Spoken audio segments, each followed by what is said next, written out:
He's a good wrestler. Just a plain, outright good wrestler. Now here's another District 1, District 11 neighborhood scrap. The Quakertown Panther, John Hange. What's the Nazareth nickname? Eagles. The Eagles? Blue Eagles. Blue Eagles. Well, the Panthers and the Eagles battle for the superiority of the forest.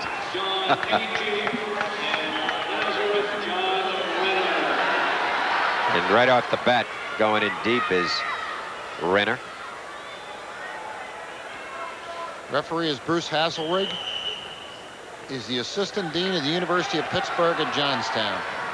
And I think he is the uncle, if I'm not mistaken, of the national champion. Carlton Hasselrig. Yeah, I think this is Burl's two-time national champion, Sandy Snyder says. Yeah. University of Pittsburgh at Johnstown. State championship.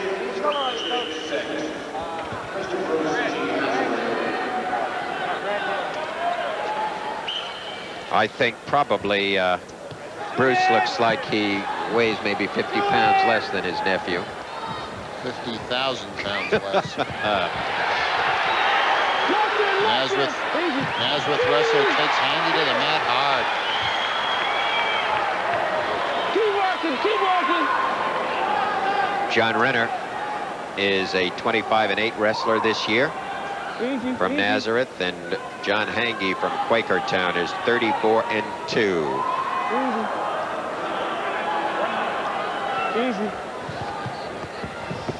No, nothing. Take a look at that again. Yeah, and like the takedown. Lots of time, John. Lots of time. Here's that takedown, and great pursuit. That's just great in there work by John Renner. Yeah, Renner looking at his leg being taken, swung his leg out, planted his foot, drove back in against the pressure of Hange, came up through, lifted, and dropped him. Come on, get it on. Let's go. Coaches Dave Evans and Gary Drouse pictured here. Drouse on the left is the more severe-looking person who golfs. Evans is a philosophical, quiet, pleasant, nice man to be in the company of a fellow like Drouse. You got to know Drouse to get away with that, don't you, Marvin? Which you do. Yeah. So lest we get the fan letters, Marvin and he are good friends. They're a couple of great coaches. They've done a marvelous job. One of the best programs in the state of Pennsylvania is Quakertown. But right now, Renner and Hange are putting on a pretty good show. Hange's moving, Renner's countering. Easy. Renner looks very determined. Off the edge they go, 30 seconds.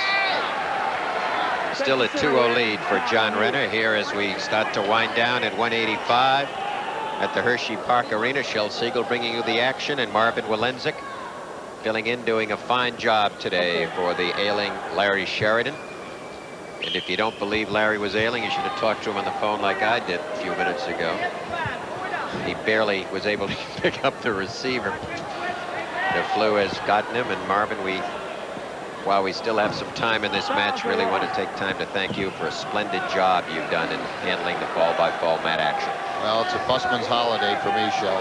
You guys, back in the middle. Love it being down here and being aboard again with Channel 39. 2-0 lead, 10 seconds to go. Coach Ray Nunemaker, white shirt with a blue tie. Okay. Hange must fire out hard here. He's got 10 seconds. He's got to take one good shot at it, and he is. Steps over. He's got some good leverage here, but not a lot of time. Period ends. 2 points. Yeah. Hange making what was absolutely the needed move. 10 seconds to go. You give it one big-time shot. I like the decisive way that Bruce Hasselrig referees. He really lets you know, very crisp movements on the mat, what's happening every moment. Those are those Cambria County people, Shel. You cannot say that somebody born in Cambria County, and I have 2 children born in Miners Hospital in Spangler, are not decisive. Of course, now, if you're married to a woman who went to Kerwinsville High School, you'll learn what decisive is. That's right, Mark. Top man, bottom man. More than your match. The Buffaloes. 4-2 lead. The Buffaloes as tough as they come. Make it legal. Especially when they go to Slippery Rock on top of it. All right, up comes Renner trying to condition. Says Looking to grab the leg is Hangy. That's a good move. He reached back through, turned it. He's in on top. This could be a great move by the Quakertown Panther wrestler. And a nice move by Renner to try to block it, trying to swing his hips out. This is good wrestling. Okay. Hangy has the 2. Now Renner gets the 2 back. No, on the reversal. It's 6 and 4. Renner stays in there. Excellent wrestling by Renner. Both men want this match. Minute and a half to go, second period as they go off. 6-4 lead, Renner of Nazareth High School over Quakertown's John Hangy. Capacity crowd here at the Hershey Park Arena. Largest crowd ever in the history of the PIAAs to watch championship final rounds of double and triple A. 7,036. And as always, the people of Hershey, courteous, grateful, pleasant. Everybody you meet here, a very nice place to come. In a knee injury here, I believe, on the Quakertown wrestler. Will momentarily stop things as we see Tommy Muir and Dr. John Hosage on the screen, and it looks like it's a very painful injury here on the part of John Hangy. I don't know. I thought he might have bruised it more than anything else. I don't think he twisted it. Sometimes you hit the knee just in a strange angle when you come down. Maybe we can get a look at that. I hope that's not. I hope that's. Well, here it is, Shell. Let's see. There's Renner lifting. I see Hangy's trying to reach back through and get that leg again, but Renner doesn't want to get it, so he lands on him. No, he might have twisted that just as he came down, Shell. It looked like his leg just gave at the bottom, right in front of Tom Muir. But he's back. He's up on his feet. Just been a little twist. The foot stays one way and the knee ligament goes the other. Score 6-4. You've been warned for stalling. Hang on, next the heavyweights coming up. Unless you think you're going to get a pushing match, we'll remind you of what happened in the heavyweight match in the double A's. 19 points in the first 2 minutes and 13 seconds of the heavyweight match, ending in a fall in the double A's. We'll see if we can get it. Going to be hard pressed to duplicate that one.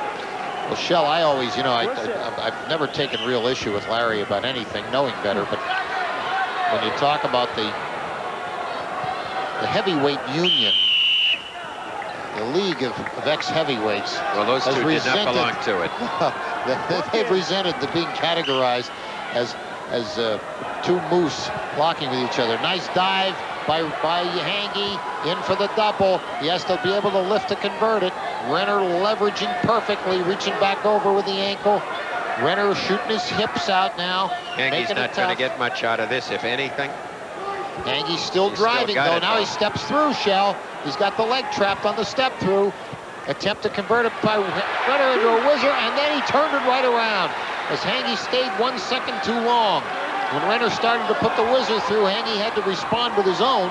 Tighten that whizzer up in against the stomach, and Renner stepped through, and Renner leads 7-6.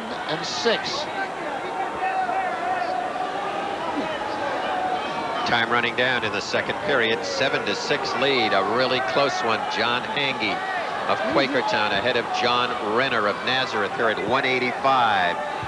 State championships in the AAA class. Time running out, and the period will end, and we've got a real barn burner here. 7-6 lead. We'll look at that last move. See, he's in. He keeps driving. He steps through and traps the leg. Then he gives it up. See, he took his hand off the back leg. That gave Renner a chance to leverage. Renner put the whizzer in. Hangy couldn't get in position to block the whizzer with his own. Bang. Down. Once he gave up that leg, he had no leverage. Third and final period on the way here. And the down position goes to John Renner. If he escapes, he can tie it. Now what Hangy's got to watch for is that he can't afford to just ride out 2 minutes here. A, riding time doesn't count, and B, he could get called. But he's still aggressive. No, Hangy does not hang back. He is a very tough, hard-working wrestler in the Quakertown discipline, as is Renner. This is two men who really want to win. Now Hangy's trying to work, get that cradle, get the hands locked, but he's not in very good position for it. He's swinging the leg to try to get a little additional position. Now he's trying to turn him. He's trying to bring him over into it.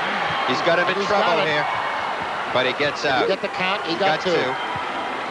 Making it 9-6 now in favor of Hangy of Quakertown. Hanging in that little crab ride, but he didn't have much. He had to give it up, and then a quick half by Renner, but Hangy rolled through. And he nearly had him, too.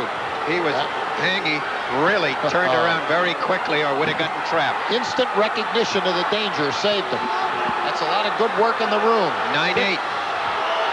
They want him to let him up. They want a stalling call. Yes, there it is.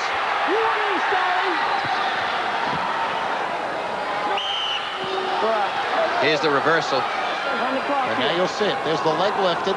Bing, he just, well, comes through. Then there's the half, and Hangy recognizes he's in trouble and squirms right out of there.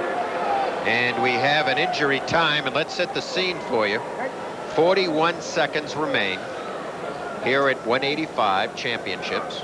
9-8 in favor of John Hangy of Quakertown against John Renner of Nazareth, two seniors battling it out. Neither has ever placed in this tournament, and one of them is going to be a champion. And so it's coming right down to the wire. Coach Nenemaker's carefully talking to Renner. He's saying, look, there's 41 seconds left. Ride him out, you lose. We'd like to thank the tournament officials, all of whom played a great part in making our production possible. Our thanks particularly to Tommy Muir, tournament director, for a wonderful job. And we thank him once again as for the 9th consecutive season, Channel 39 WLVT in the Lehigh Valley originating this action for you from Hershey, Pennsylvania. 41 seconds to go. Gonna let him up, Shell. Lets him up. Dives right in and takes the ankle. Right after him.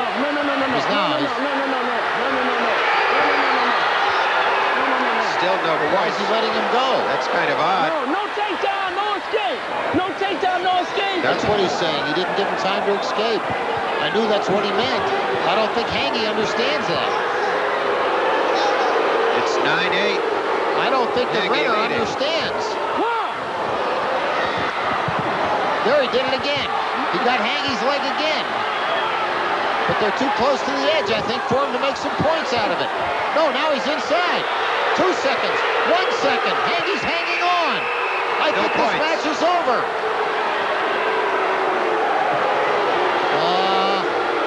The scoreboard says 10-8. John Hangy, the winner. A lot of fans don't like it. A lot of fans do. A lot of mixed reaction. Now let's go over to the scorer's table. Maybe we can hear the official here. There's no, the match is over. It's clear. Referee Hassel made it very clear. Well, there's going to be no conversation. The winner is going to be John Hangy, 10-8. And Ray Nenemaker unhappy with that decision. Mat judges agree, so it's unanimous as far as the officials are concerned. It looked clear to me, Shell. What happened was Hasselrig made it very clear that he had ruled there had been no escape. An insufficient amount of time had elapsed between letting him up and going in on the ankle to allow an escape. He made it plain to the wrestler. Obviously Renner didn't understand that, continued to wrestle, perhaps believing he had a takedown, let all of that time elapse. When he finally did do it near the edge of the mat, here it comes. Now you see, he shoves him. I don't know about that call, Sean. I don't know, it looked like he did. He was clear. Sure. He was out. Clear. Yeah, I thought he was totally clear. So Hasselrig was telling him all along, but looked like he was